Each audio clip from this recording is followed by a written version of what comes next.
Welcome. Before we begin our journey into the distant past, I invite you to settle into your space.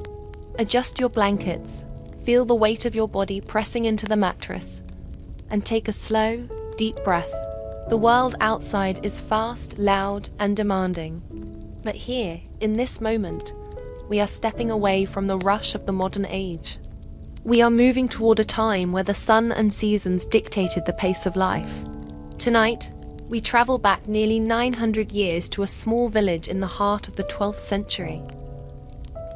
There are no engines here, no electricity, no distant hum of a city. There is only the wind in the thatched roofs, the crackle of a hearth, and the rhythmic footfalls of people who lived in a world dictated by the soil beneath their feet. Let the details wash over you. If you drift towards sleep, follow that path. Let us begin our immersion into the life of a medieval villager. Imagine you're waking up, but it's not an alarm clock that's pulling you from your sleep. It's the light, a slow, grey light, seeping through a small opening in a wall made of wattle and daub. That's a fancy way of saying mud, straw, and maybe even a bit of animal hair, all mixed together and hardened over years. You're lying on a palliasse, which is just a simple mattress stuffed with straw. As you shift, the straw rustles loudly underneath you. It's a dry, sharp sound, a sound that has been the soundtrack to every single night of your life. The air in this one-room home is thick. You can smell the stale wood smoke from last night's fire, the dampness of the earth floor beneath your bed, and a faint, sweet scent of dried herbs hanging from the rafters. Those are there to try and cover up all the other, less pleasant smells of life. The first thing you really feel is the cold. It's not a sudden biting cold. It's a deep, persistent chill that seems to be baked into the very walls of your house. You reach for your tunic, which you left at the foot of your straw bed. It's made of wool, probably from sheep you helped tend yourself. Just imagine the texture of it. This isn't the soft, cozy wool we know today. It's coarse, it's heavy, and it's even a little bit oily from the natural lanolin that hasn't been washed out.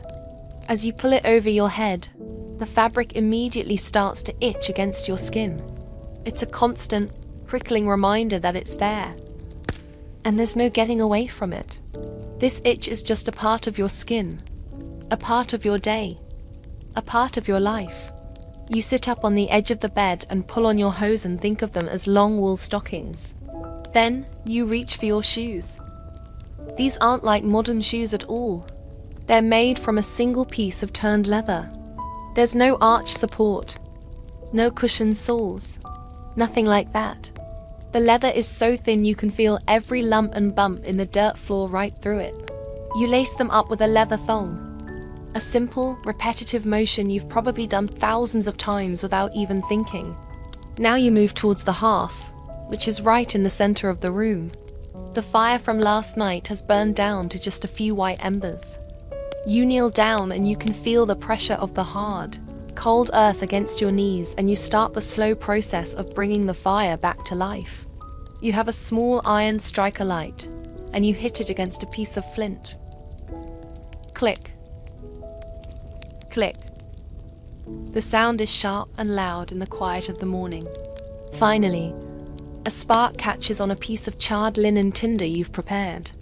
You blow on it gently, a slow, steady breath.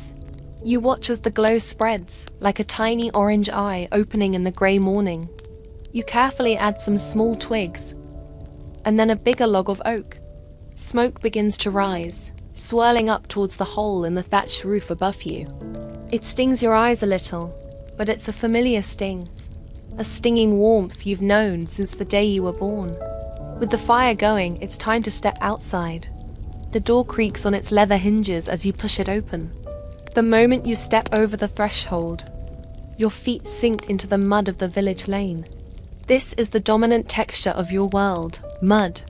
It's a thick, clay-heavy mire, cold and damp from the morning dew. You can feel the suction of the earth pulling at the soles of your leather shoes with every single step. squelch, pull. Sets the rhythm for your movement. You can't hurry through this mud. If you try to hurry, you'll slip, you'll fall, and you'll ruin the clothes that took someone months to weave by hand. So, you move with a heavy, deliberate pace. Every step is intentional. Your first job of the day is to winnow grain in the barn. You walk towards the building, a long structure with a high, dark roof. As you step inside, the air is even cooler, and it smells of dry dust and old, golden straw. You pick up a winnowing basket. It's a wide, shallow tray made of woven willow withes. You can see the pattern of the weave, the way the smooth bark of the willow has been expertly tucked and turned to create this essential tool. You fill it with a mixture of grain and chaff, the good stuff and the rubbish, and you walk towards the large, open doors at either end of the barn, where a breeze is blowing through. This breeze is your partner in this work. You take a deep breath and you toss the grain up into the air. Let's imagine this in slow motion. The heavy, valuable grains of wheat fall straight back down into the basket. They make a sound like falling rain, a soft hiss and patter. But the lighter chaff, all the useless husks and dust, gets caught by the wind. It drifts away in a pale, shimmering cloud, carried out of the barn and into the morning light. You do it again. You reach down. You feel the weight of the grain. You lift. You toss. And you catch. And again. Reach down, lift, toss, catch. It's a rhythm. Before long, your shoulders begin to ache with a dull, rhythmic throb. The fine dust from the wheat starts to settle on your damp skin. It mixes with the oily lanolin from your wool tunic and creates a gritty film all over you. It's in your hair. It's clinging to your eyelashes. It's in the creases of your hands. There is no clock on the wall to tell you when to stop. There's no watch on your wrist. You know you're done when the pile of grain and chaff is gone, and you're left with a basket of clean, pure wheat. Your world is reduced to this one repetitive motion.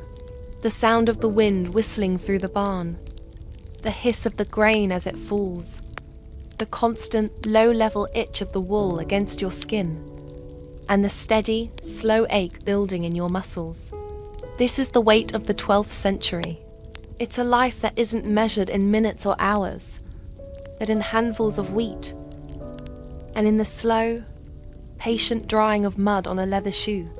As the sun climbs higher in the sky, casting a pale, watery light, you pause for a moment and look out over the fields. The village is a small circle of brown and grey houses huddled together against the vast, encroaching green of the forest. And as you look around, you realize that everything you see, the wooden fences, the tools leaning against the barn, the very clothes on your back has been touched and shaped by a human hand. Nothing is mass-produced. Everything is the result of labor. There's a profound heaviness to this existence, a deep, quiet struggle that never really ends. It just changes with the turning of the seasons. Winter brings its own challenges, spring its own labors, and summer its own demands.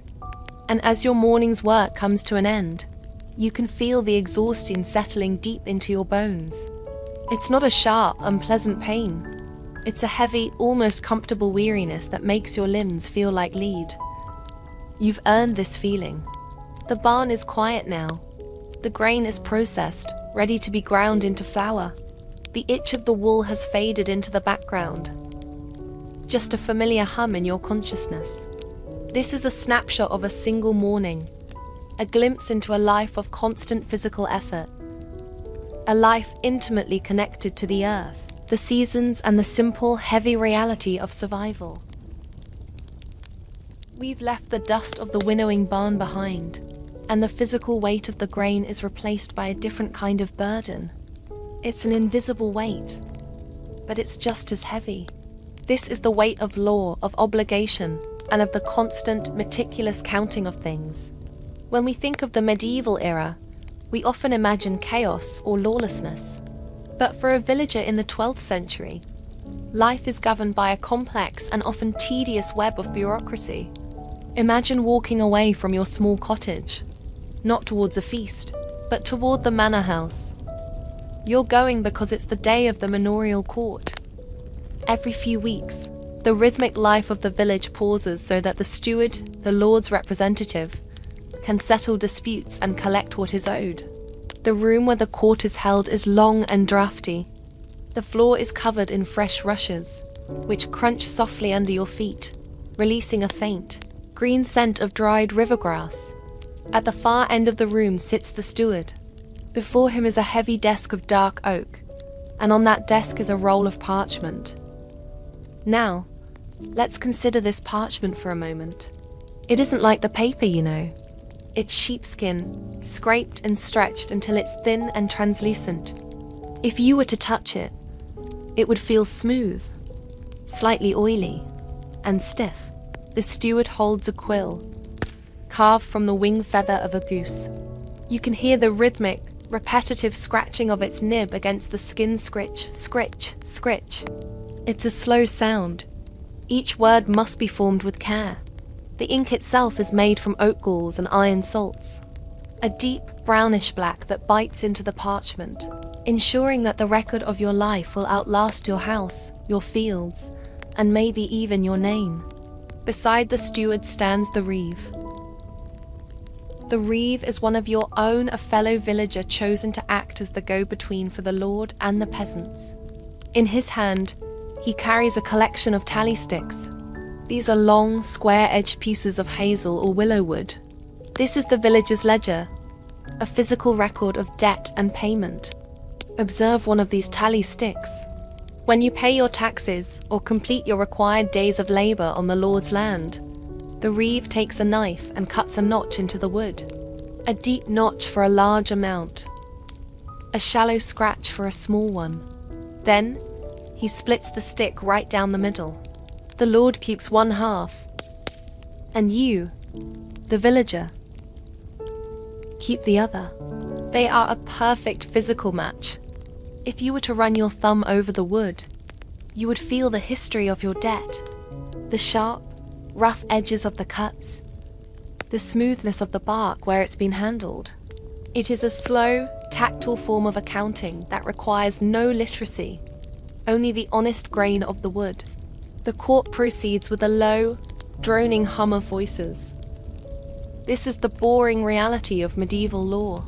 There are no grand trials here, just the endless management of the mundane. You listen as your neighbour is fined 3 pence because his cow wandered into the Lord's meadow. You hear a long, drawn-out explanation of why a fence hasn't been repaired. The steward speaks in a measured, monotone voice, citing the custom of the manor, the unwritten rules that have governed this patch of earth for centuries. It's a slow, repetitive process of maintaining order, stitch by tiny stitch. Now, let's zoom out and look at the landscape itself, not as a scenic view, but as a map of logistics. The village fields aren't divided into neat, fenced squares. They are open fields, enormous expanses of land divided into thousands of narrow strips. Imagine looking down from above. You would see long, thin ribbons of soil, each separated only by a narrow balk of unplowed grass.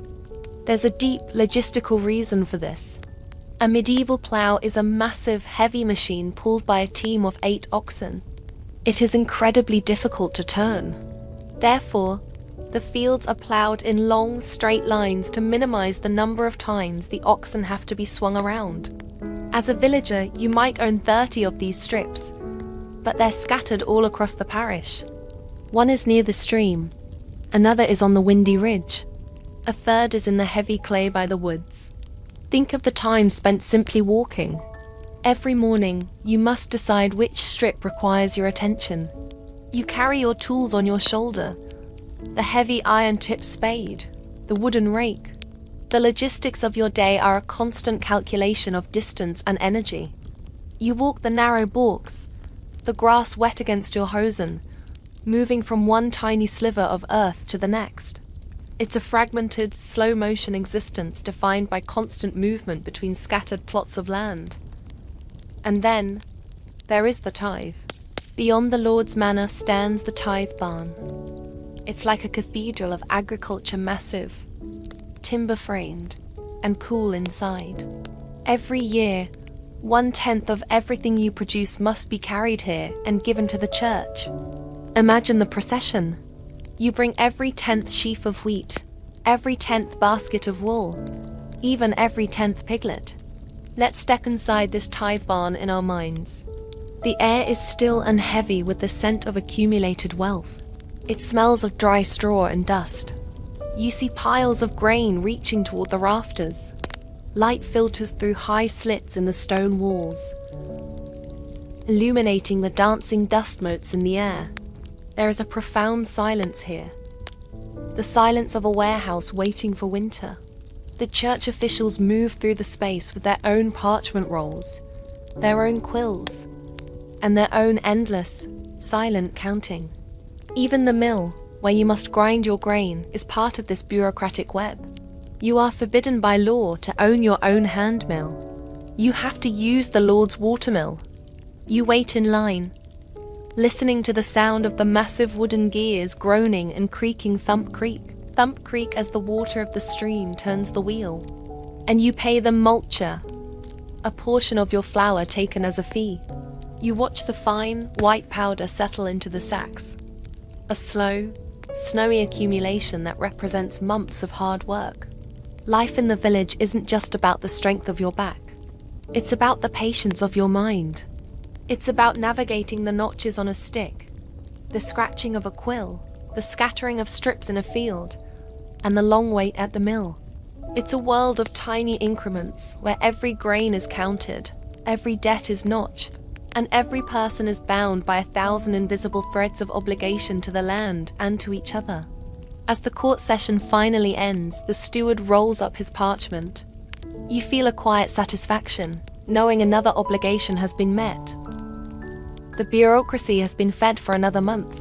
The records are secure in their oak chest. The tally sticks are matched and put away. The village returns to its silent, rhythmic work, governed by the slow, unchanging laws of the manor. Forget the static world of the manor court, the peasant tied to his lord's land. Today, we re-stepping into the life of a man whose entire existence is defined by the space between places. This is the story of Hugh, a king's messenger and Nuntiu living in the year 1172.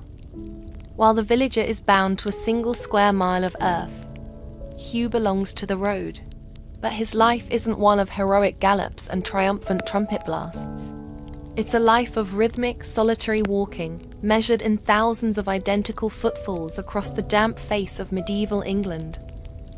Imagine Hugh standing in the courtyard of Westminster. He is waiting.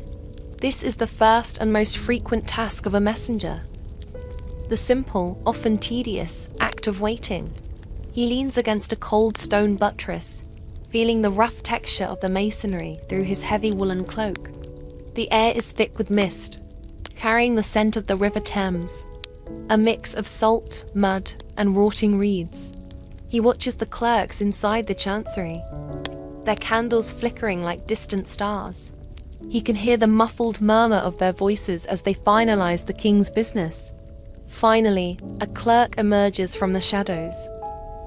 He carries a small rectangular piece of parchment. It's folded tightly, tied with a cord of red silk. A heavy lump of green wax hangs from the cord, impressed with the king's great seal. The clerk hands it to Hugh. Think about the weight of it. Physically, it's light, perhaps only a few ounces, but in reality, it's heavy with consequence. This tiny object will dictate Hugh's entire existence for the next week. He carefully places the letter into a small leather pouch at his belt. The pouch is made of thick, oil-treated cowhide to keep out the rain. He feels the satisfying click of the wooden toggle as he secures it. He adjusts the strap of his scrip, his travel bag, which contains a small loaf of hard, grey bread, a piece of salt-rimmed cheese, and a simple wooden whistle. He takes up his staff, a 6-foot length of ash wood, its surface smoothed and polished by years of his own palm's sweat. And then, Hugh begins to walk.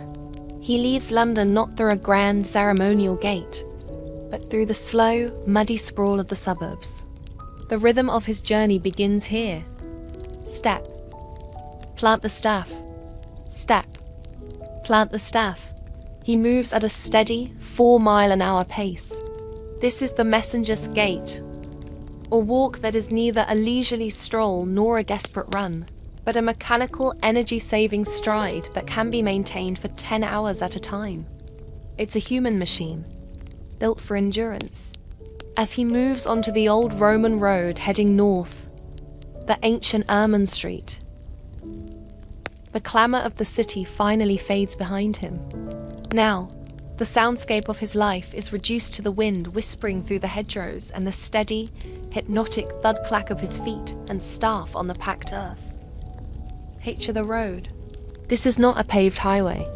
It's a wide, rutted track of compacted gravel and dirt, broken by deep puddles the colour of weak tea.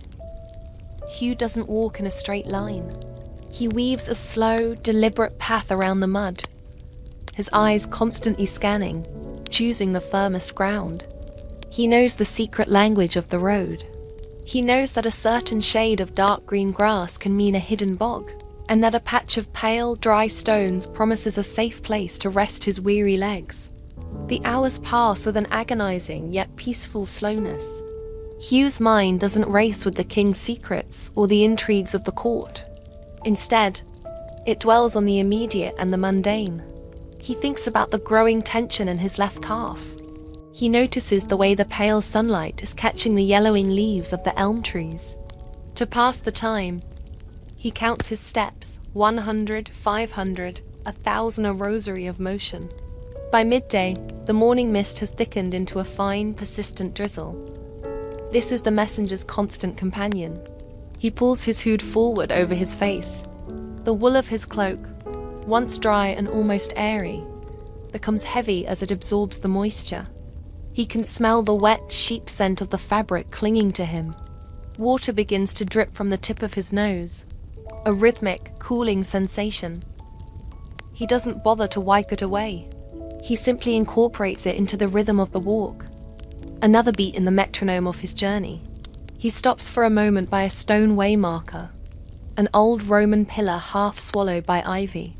He doesn't sit down. Sitting makes the muscles stiffen and protest. Instead, he leans against the cold, damp stone and takes out his bread. It's hard, requiring him to chew slowly, methodically, releasing the earthy flavour of the grain bit by bit. He drinks from a small wooden costrel, a flask of thin, sour ale, the liquid sharp and refreshing. And then he just listens. He listens to the silence. In the 12th century, the silence is profound. There is no distant hum of traffic, no overhead roar of an airplane. There is only the lonely caw of a crow from a distant field, and the soft, steady patter of the rain on his hood. As the afternoon light begins to fail, turning the world into a study of deep greys and charcoal shadows, Hugh reaches a small wayside chapel. It's a humble building of flint and mortar, a tiny sanctuary in the vast wilderness. He enters, the air inside still and smelling of cold stone and old beeswax. There are no pews here, only a dirt floor covered in a layer of dry straw. Here, he performs the evening ritual of the long-distance walker. He sits and carefully unlaces his boots. You can almost hear the sound of the leather creaking in the deep silence. He pulls off his damp wool stockings. His feet are pale, the skin wrinkled from hours of moisture. He examines them by the dim light of the chapel's single, flickering candle, looking for the telltale redness of a budding blister, the walker's greatest enemy. He takes out a small pot of rendered animal fat and begins to rub it into his soles, a slow, methodical massage that eases the ache of 20 hard-won miles. He eats the last of his cheese, the salt sharp and welcome on his tongue. Then he wraps himself in his damp cloak, using his scrip as a pillow. The straw rustles beneath him, a sound identical to the one in any villager's cottage across the kingdom. As he closes his eyes, His legs still feel the ghost of the road, a phantom sensation of moving. Always moving, forward and forward, through the mud and the mist. He is a small, solitary point moving across the vast map of the kingdom. He is the living thread that connects the king in his stone palace to the baron in his distant castle. He is the nervous system of the medieval state. But for Hugh, the message itself is secondary. His reality is the texture of the gravel underfoot, the oppressive weight of his rain-soaked cloak, the earthy smell of the rain, and the endless rhythmic repetition of the walk. In the morning, before the sun has even cleared the horizon, he will wake. He will lace his boots, take up his ash staff, and step back onto the road. There are 40 miles yet to go. 40 miles of mud, 40 miles of silence, 40 miles of a life measured one solitary step at a time. Thanks for joining us on this journey into the past. If you enjoyed this glimpse into a forgotten life, don't forget to like, subscribe, and hit that notification bell for more stories from history. In our journey through the medieval world, we've walked through muddy fields with the villager and traveled dusty roads with the messenger. But there's another world, existing right alongside theirs, yet completely separate. A world where time isn't measured by the rising sun or the turning seasons, but by the ringing of a bell and the quiet whisper of sand falling through glass. This is the life of the monk. If the village is a place of organized chaos, the monastery is a machine built of silence and stone. Imagine this. You leave the damp, open fields and step through the heavy oak doors of a Cistercian abbey. As that massive door closes behind you, the sounds of the outside world, the bleating sheep, the wind rustling through the wheat are suddenly cut off. You're met with a silence so thick, it feels like a physical weight pressing in on you. It's 2 o'clock in the morning, and this is the hour of matins. In the long, dark dormitory, 20 men rise as one. There is no talking. The only sound is a soft, dry shuck-shuck on the wooden floorboards as 20 pairs of feet slide into simple leather sandals. You feel the heavy weight of your habit as you pull it over your head. It's made of undyed, cream-colored wool, much heavier than a village's tunic. It reaches all the way to your ankles and is cinched at the waist with a simple hemp rope. The rope feels rough and stiff against your waist as you tie the knot. It's a slow, deliberate ritual, performed every single day in the dark. You and your brothers move in a single file line down the night stairs and into the church. The air here is even colder than the dormitory. It carries a unique scent, a mix of old incense, cold stone, and the sharp, clean smell of beeswax candles. Your focus shifts to the floor beneath your feet. It's made of encaustic tiles, smooth and chilled from the night air. As you walk, the sound of your sandals echoes up into the vaulted ceiling high above a rhythmic tap. Tap. That marks your passage through this sacred space. You take your place in the choir stalls. They're made of ancient oak, polished by centuries of contact with woolen robes, until the surface is as smooth as glass. You can feel the fine grain of the wood under your palms as you sit down, waiting for the service to begin. And when it does, it's not a spoken service, but a chanted one. The monks begin to sing in Gregorian plainsong. There are no instruments, only the pure sound of the human voice. It's a long, undulating wave of vowels. O-O-O-A-E-E-E.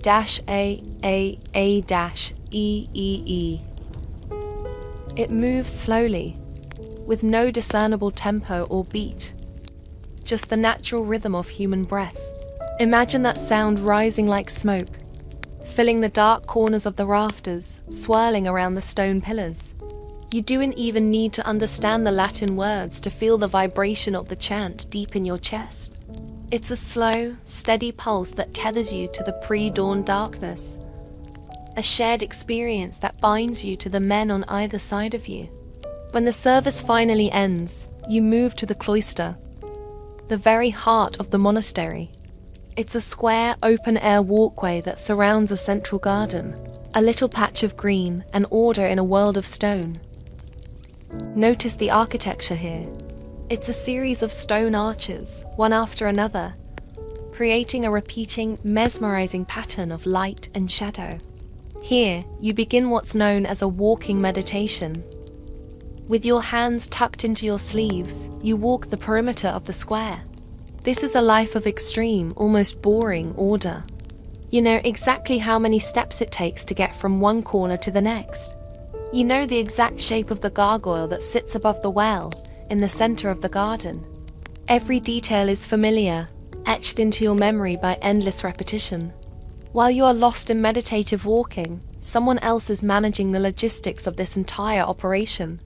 That person is the cellarer. While a villager worries about his own family's grain, the cellarer worries about the survival of 300 men. Imagine his office the checking room. On his desk is a sand glass. You watch the sand as it falls, a fine grey powder moving grain by grain through the narrow glass neck. This simple device is how the monastery keeps time when clouds hide the sun. The sand glass dictates when the bread is baked, when the gates are locked, and when each of the 8 daily prayer services will begin. The cellarer spends his morning counting. He counts the barrels of salted ale, the massive wheels of cheese, the fleeces shorn from the abbey's vast flocks of sheep. He uses a quill pen to mark everything down on a sheet of parchment. Scritch, pause, scritch. It's the same sound the manor steward makes. But here, in the stillness of the monastery, it's the only sound in the room. By mid-morning, it's time to move to the lavatorium, the communal washing fountain. Imagine the sound of the water. It's a constant, thin stream falling from a bronze pipe into a circular stone basin. You reach out and touch the water. It's bracingly cold, drawn from a deep spring far beneath the abbey. You wash your hands, the water splashing softly against the stone. There's even a ritual for drying your hands. You use a communal towel, a long roll of linen hanging from a wooden peg. You pull the linen down, and the wooden roller creaks softly -roo-ah-ah-roo-ah-ah-ah. Everything here is a process. Nothing is ever hurried. Now, picture the midday meal in the refectory. You sit at a long trestle table. In front of you is a simple wooden bowl and a spoon carved from horn. The meal is simple. A thick pottage of beans and leeks, and a piece of coarse, dark bread. But you don't eat while chatting with your friends. You eat in absolute, profound silence. The only sound in the vast room is the voice of the lector. He stands in a stone pulpit built high into the wall and reads from a holy book. His voice is a steady, rhythmic drone that floats over the only other sound. The clack, clack, clack of spoons hitting wooden bowls. You focus on the texture of the bread in your hands. It's dense and chewy. You watch the steam rising from your bowl, a pale ribbon of mist dancing in the sunlight that streams through the high windows. You eat slowly, deliberately, chewing each mouthful 30 times. In the monastery, even the simple act of eating is a form of clockwork, a meditation. This is the other half of medieval life. A life stripped of the chaos and unpredictability of the village. There is no mud here, only stone floors swept clean. There is no shouting, only the quiet chant. But beneath this pristine order lies a different kind of struggle. The struggle of the individual mind against the crushing, relentless weight of the routine. As the afternoon sun moves across the cloister, it casts long, slanted shadows of the pillars across the floor. Feel the profound stillness of this place. It's a world carved out of time, a fortress of the mundane built to transcend it. The monk's life is a long, slow climb toward a silent, spiritual horizon.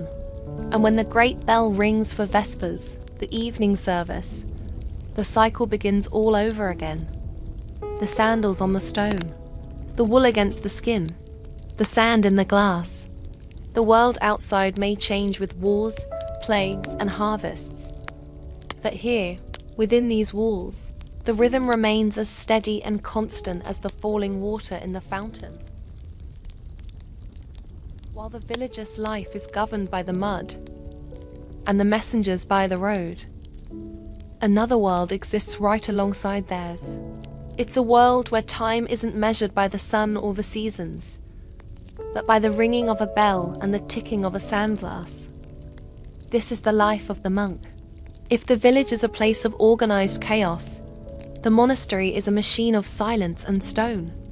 Imagine leaving the damp, open fields and stepping through the heavy oak doors of a Cistercian abbey.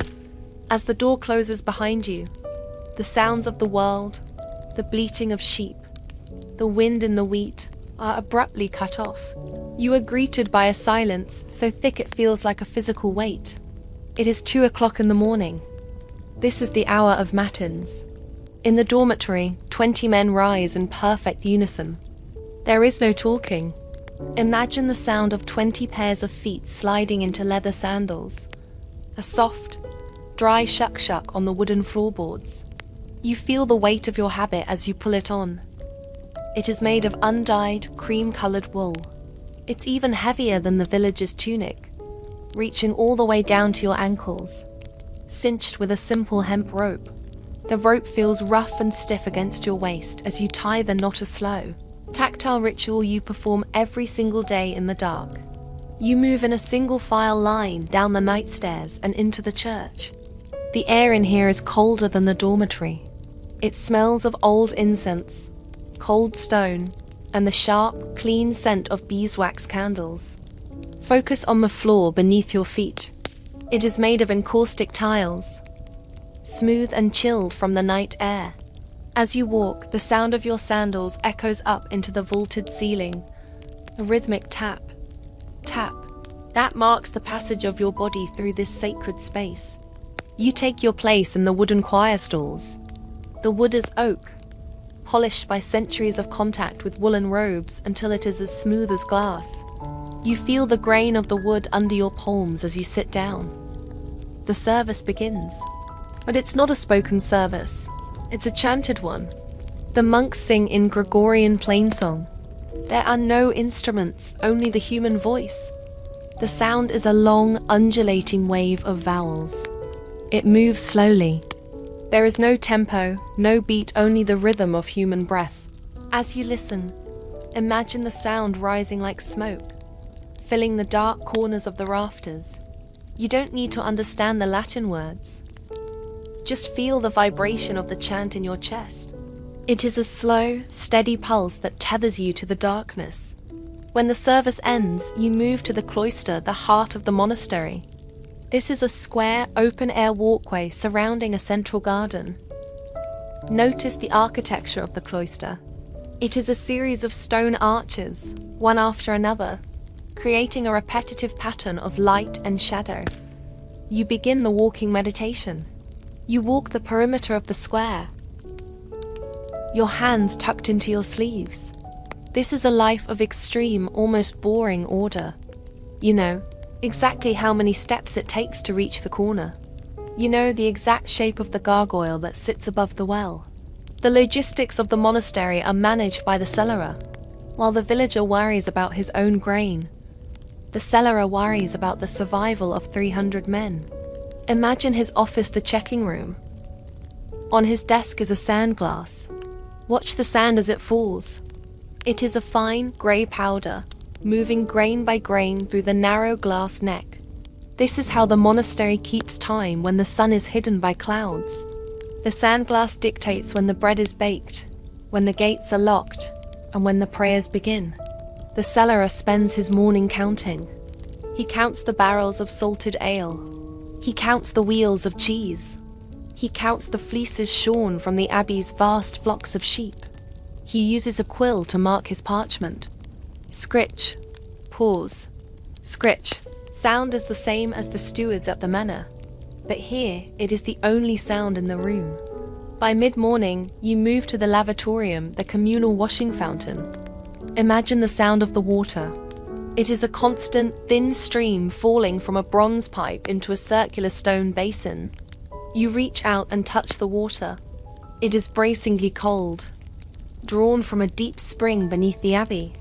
You wash your hands, the water splashing softly against the stone. There is a specific ritualized way to dry your hands on the communal towel, a long roll of linen hanging from a wooden peg. You pull the linen down, the wooden roller creaking softly roo-ah-ah. Everything here is a process.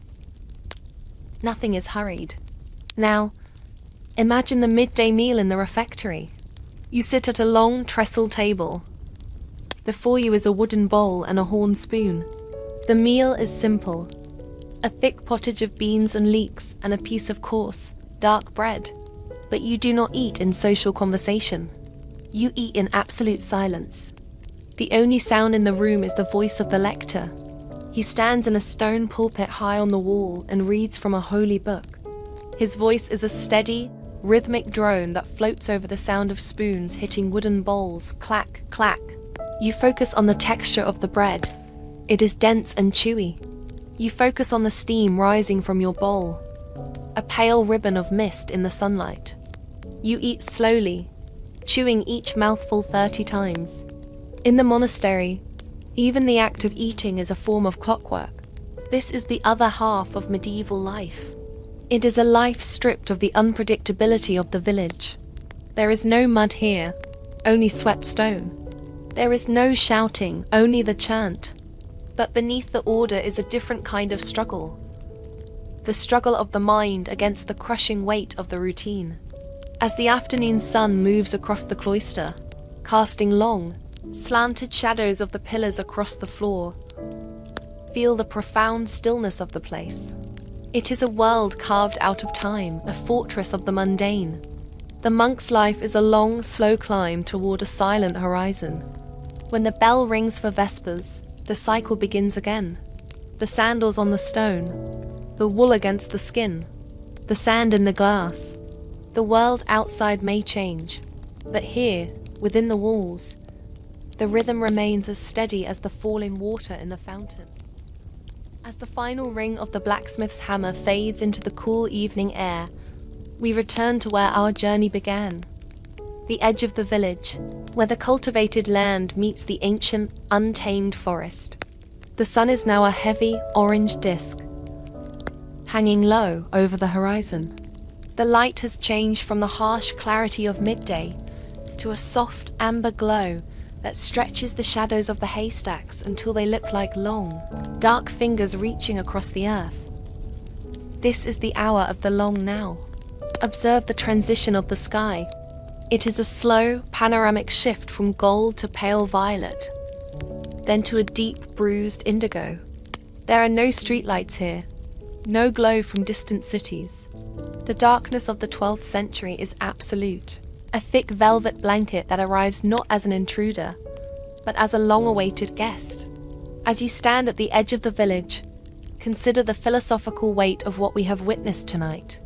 The lives of the villager, the monk, the messenger, and the smith were not dark to them. They did not know they were living in the Middle Ages. To them, this was simply the world, a world of incredible permanence and slow, grinding stability.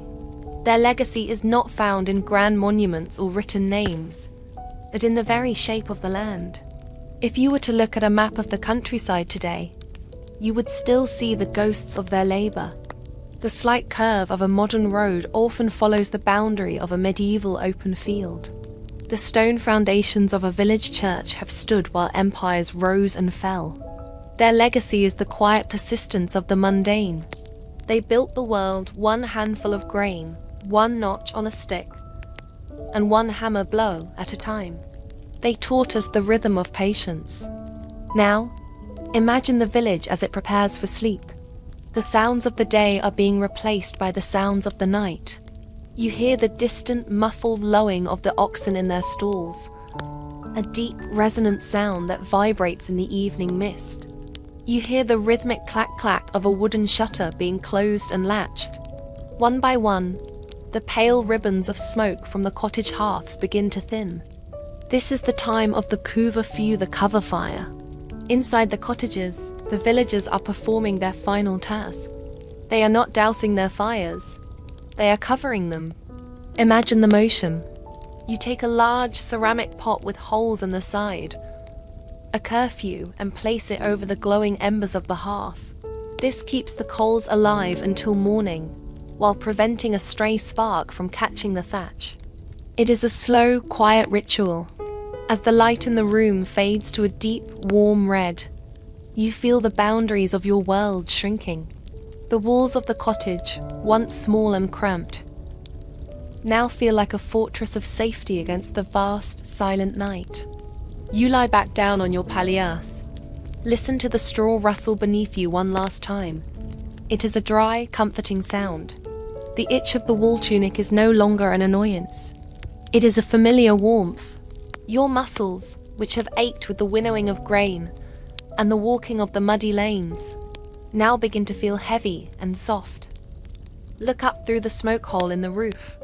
The stars are emerging now, because there is no artificial light.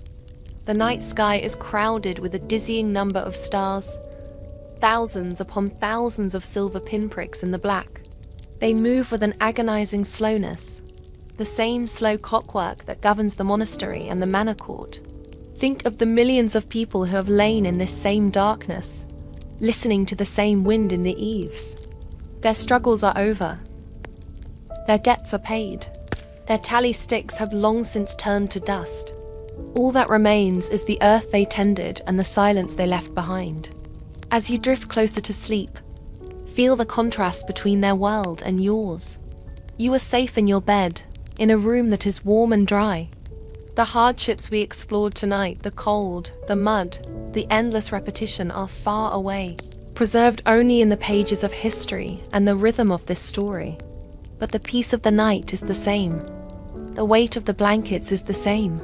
The slow, steady pace of your breath is the same. The village is now silent. The messenger has found his rest in the chapel. The monk has closed his book. The blacksmith's anvil has finally cooled. The only sound left is the wind, moving through the trees and across the empty fields, carrying the whispers of 900 years. The world moves slowly here. The rhythm is steady. The work is done. Sleep now, and let the long, quiet history of the earth carry you away.